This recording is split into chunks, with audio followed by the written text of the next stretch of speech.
Okay, it's John Stark. I'm back with part 4 of our more complex hair creation tutorial. And it seems like every time I do one of these sections, I immediately think of all the things that I forgot to tell you before.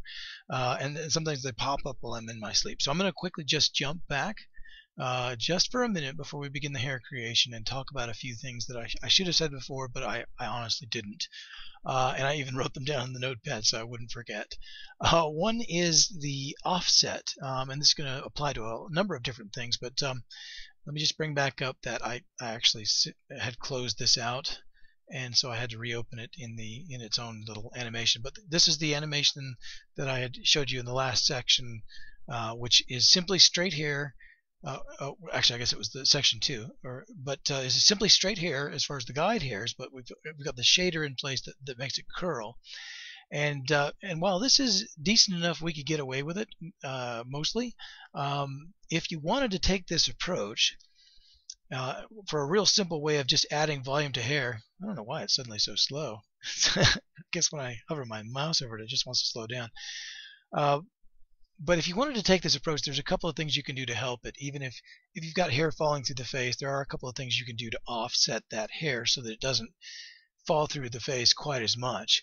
And one of those is the offset itself. One of the things is you can add stiffness to the roots to all the way up to 100%, and that makes the roots stick up a little bit more, and that means for those top sections that might be laying down and falling through the top of the scalp and showing the scalp, even though it really isn't a big deal because, like I said, we've got the hair cap there, so it's pretty much invisible. But if it was bothering you, you could kick up the stiffness, the hair stiffness, at the root stiffness to 100%, and that sort of helps it stick up a little higher and can counter some of that. And then there's the offset function that's in the simulation tab. Let me just jump back over to the main assembly room so you can see what I'm talking about. In the simulation itself, and this is, I guess I could have shown you this in the hair room as well. In both places, there's a you're going to have this check by default, enable collision distance, and this is sort of the distance that the hair is going to offset whenever it falls. Even during the simulation, it will not get much closer than this, and you could up this number. You up it too much though, and it makes it so that it's very obvious your hair is sort of standing farther away than you would expect.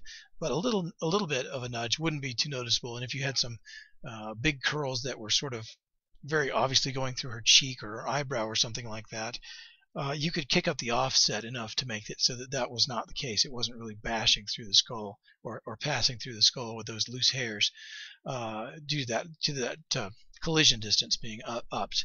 Another thing I wanted to mention is in the hair room itself, when we're in the density section, and this has been 2 tutorials and I almost didn't mention it again because I just keep forgetting.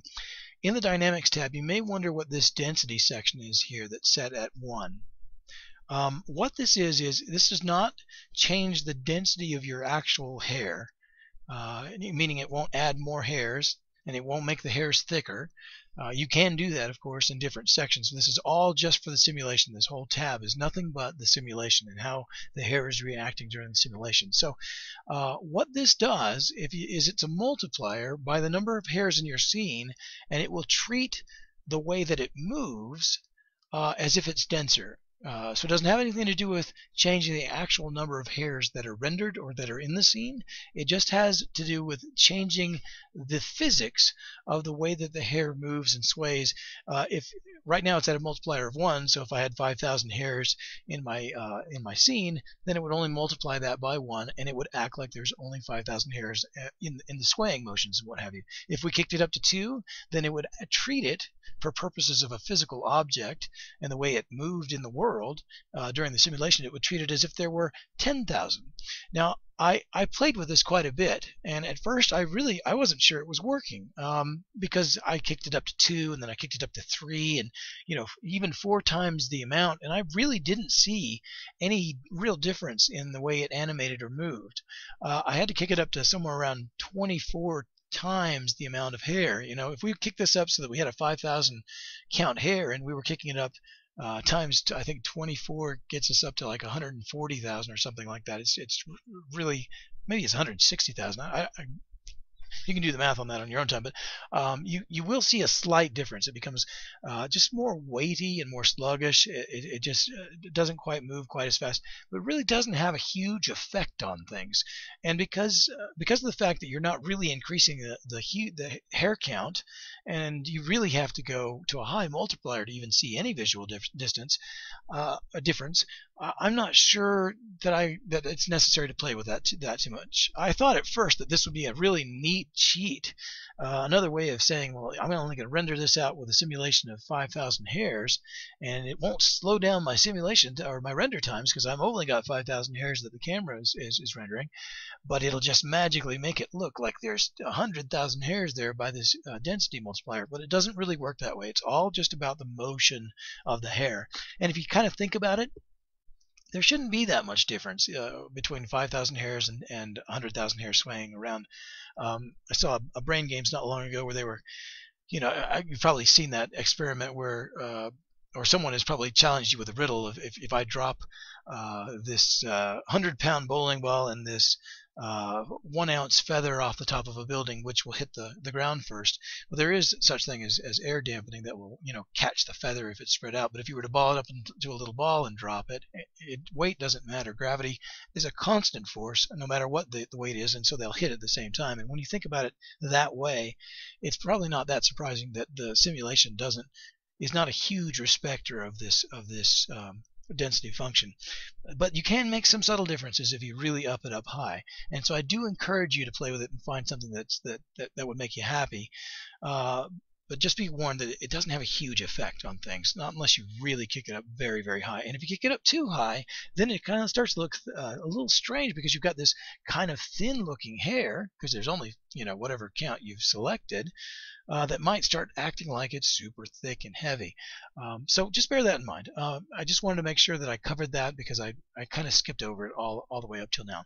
Next, the number of guide hairs. I think I might have been misleading on that on the first tutorial, and here's why. I think I said that I start with 20 and I up it up to around maybe 40. Anything above 50 is kind of overkill, and I kind of stand by that for most hairs.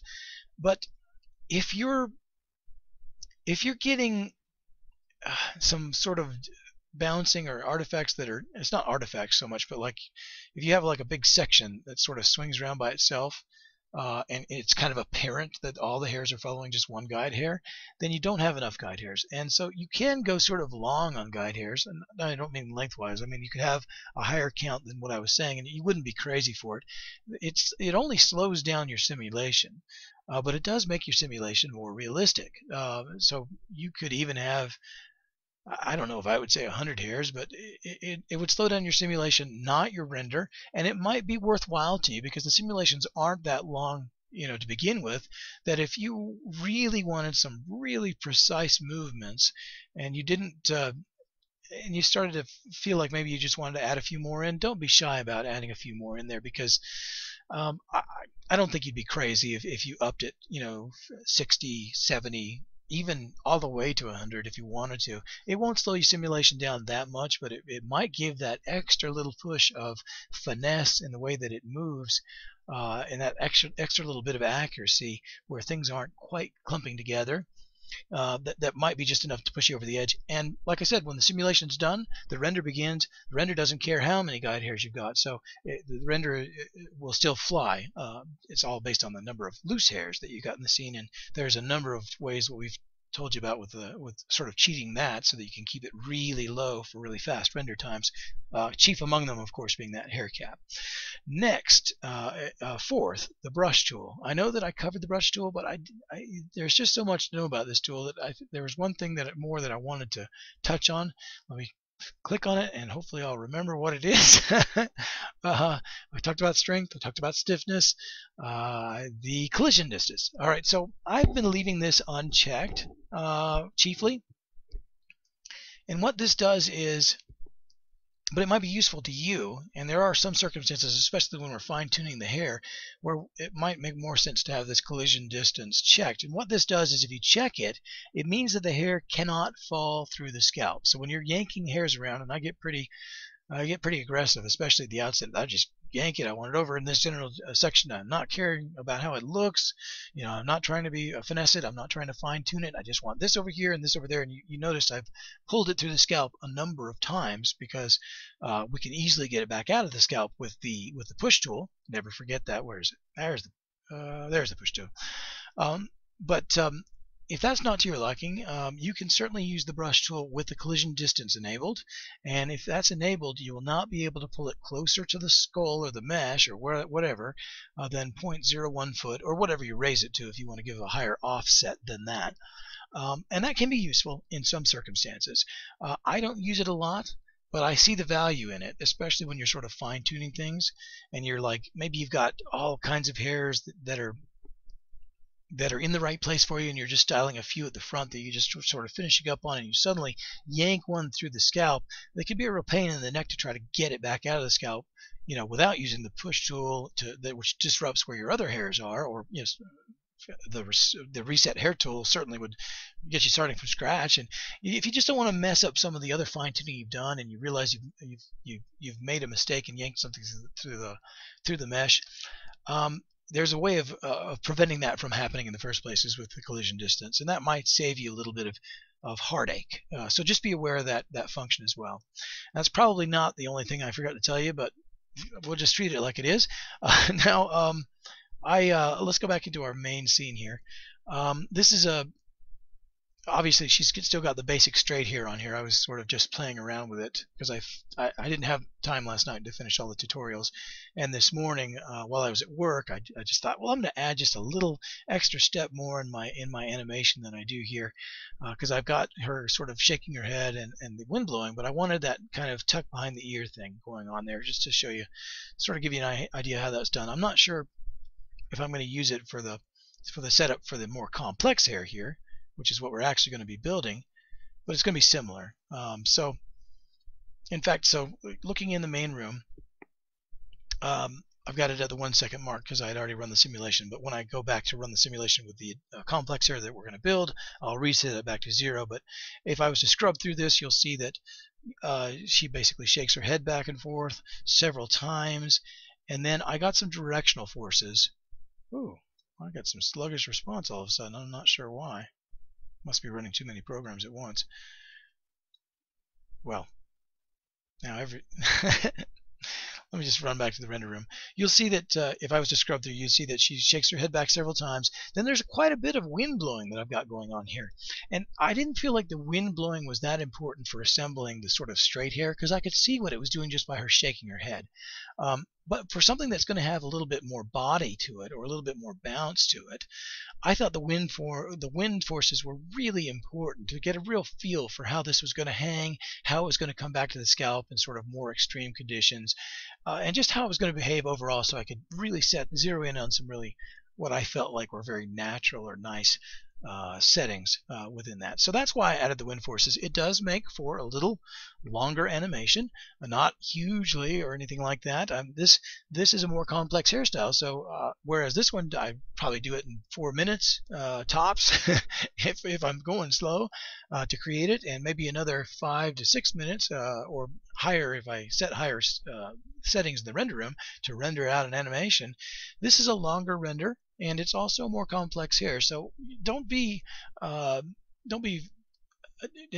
surprised if this probably takes 15 to 20 minutes, even if you've got it down to build this little more complex hair, because there's just more steps involved. I mean, I guess that makes sense. And also the render, since I'm adding the wind forces in there and wanted to see how they behave, the render is going to be about the same. It's going to be probably about 20, probably 15, 20 minutes. It will be longer than this one, and also because of the fact that there's some volumetric effect with the little curves and the way that it has to render out those shadows in between the different hairs and what have you. So this takes longer to render than the straight hair, but not hugely so. We're not dealing with a huge number of hairs. We are going to do more hairs on this, but it's still not so overwhelmingly huge that it's going to really drastically slow your render time down. And if this is the kind of hair you need, then if you need a kind of a volume hair, then it's best to just fight through it with me, and then you'll have a hair like this, and it'll be at your disposal. And if you needed to, you could build any others in any other style that you like. I did mention before that I have in mind a third and even more complex hair tutorial after this one, and then kind of I think after that I think I'll have given enough of the basics that it's mostly from that point on it's just a matter of not so much of tutorials, but any other hairstyles I like to make. I think we'll have a universal prop that we can put out there for the community to use. So all of that said, let's get down to business. I'm going to use the same model, the same movements, because I've already got them programmed in for this hair. All I'm going to do is sort of delete the hair that's already there, the straight hair, and then we're going to start with the new hair. And let me just drag that down into the model. Drag that down into the model. I don't know why everything's so sluggish all of a sudden. Switch to guide based and geometry based. I know we covered that in the first tutorial, but again, doing all the steps here so you can see it. Nothing up my sleeves. Oh, we got a problem. And I just realized what it is. I bet you guys are ahead of me. You're like looking down here saying, hey, wait a minute, what about that first second? You're building this on the 1 second mark and not the 0 second mark, and so all of a sudden you're going to have hair appear at the first second. And I want to start at the beginning. That's just good practice. So let me go back out. I'll delete the hair, and then I'm going to yank it back to the 0 second mark, because we're going to do the animation or the simulation from that point, if not the animation. Let's try this again. Zap the hair down, drop it on the model, guide based, geometry based. Okay. Now for this hair, I kind of visualized it before I did it, and I got it wrong a couple of there was an interesting problem that I ran into on this hair that I didn't run into, on the more simple hair, and I had to use my my brain to figure out a solution to it, and that's always been the weakest muscle in my body, is my brain. So it took me a while to figure it out. Some of these things might look obvious to you guys, though, in retrospect. But let's go back to the hair so you can see it. So I had envisioned that I wanted sort of a swoop in the front there, where the hair sort of swooped over her eyes just a little bit, maybe to the side, maybe sort of like a when I was a skateboarder, we used to call them sling haircuts, where you got it all to one side, but you sort of let it fall forward over your face a little bit. I never actually wore that hairstyle myself, but I had many friends who did, who were desperate to appear to be nonconformists, as they were desperately being conformist to their immediate peer group. But back to the hair itself, I envisioned that we would need that swoop to be over the face. I did not want to use the face shield because I wanted to explore the fact that I was pretty sure there was a way to do this where we didn't have to have that sort of face shield that artificially holds things back from falling over the face.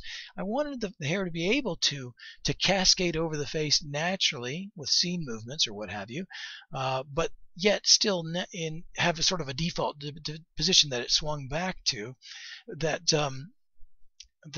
no matter what the scene forces were, it would want to come back to this shape. So I knew that I was going to be using this shape, but I didn't know a whole lot about how the shape tool is going to work, because this was, it's still new to me. What am I, a week and a half, 2 weeks into understanding these tools? Not very far. And the other thing that was important to me was I knew from a couple of tests that the shape tool was going to naturally want to have the ends of that hair come down behind her back. And I like that behind her back as a default position for starters, but I wanted that loose feeling that when she turns her head, some of the hair goes over the shoulders and just naturally with the natural movement of her body. So in order to achieve that, I decided I was going to mix two different hairstyles in one. One would be the shaped hair at the front, where all the shaping would occur.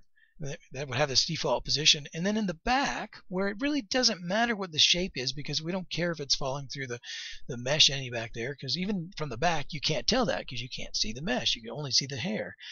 In the back, I wanted to have loose hair so that the loose hair could sort of swing forward, and you can see there when the wind blows, if you're really looking, you've got loose hair that's blowing farther, and it's just looser. It's much more flexible than this sort of shaped hair, which is kind of holding its form as if she had hairsprayed it. And we've seen that style. Women do that typically, and men do too. In fact, you tend to hairspray where you need it the most, and to sort of ignore it at the back. Now, of course, we've all seen a girl who's used hairspray and just filled the whole room and done the back as well as the front and everything and sort of just sealed it down like concrete. But even then, usually the back is going to have less hairspray, less hold to it than the front, because the front is what matters to her. That's what you see in the mirror. That's what the person talking to you sees. They're not going to be, the back is the least important part. So this is, in my opinion, this is a fairly realistic hair to see someone using on the street. So I knew I was going to be doing two different hair shapes in one. And what you may or may not know is that you can do that. We can have multiple of these grow region tools. We can actually have a whole new hair section. And the hair sections that you've got are chosen with this drop down. Now I'm leaving the hair group is sort of like the default. If you all did it in one, it would just be in the hair group. But if I wanted a new hair region, I could name it. And but we're going to start with just sort of the background hair, and I'm not going to rename it because hair group seems fine to me. And for that, you're going to see that, by the way, on this one, I'm not as concerned about symmetry when I put in the guide hairs because we're not splitting it right down the middle. I don't need symmetrical effect. Although, just for hair coverage, I will use symmetry for drawing on the grow region. And I'll take the tool down to 0.05 because that's the radius that I'm kind of comfortable with. And so the back section is what's going to be our main flowing loose hair. And the only thing that's going to be back there, oh, I remember now. I think this guy is off center somehow. Or maybe this is just the perils of the symmetry tool not always working like it should. Well, let's see if I can't make this happen here. So the back of it is just going to be loose hair, and the only thing that's giving it shape is the hair shader that we're going to use with it, which is going to be sort of that, very similar to that one that we were using earlier. I'm not sure why the symmetry is not working. I'm going to puzzle that out. Let me just pause for a moment here and see if I can't puzzle that. Okay, actually, I had a second thought. Everything is acting a little sluggish, and it's because I've got tons of windows open with other things. So what I'm going to do is I'm going to cut the tutorial at this section because I realize I just talked over 20 minutes because I'm boring you to tears. And in the next section, we'll pick this up and actually draw on the hair and show the next steps here. So I'll just see you next time, and I'm going to close this out for now.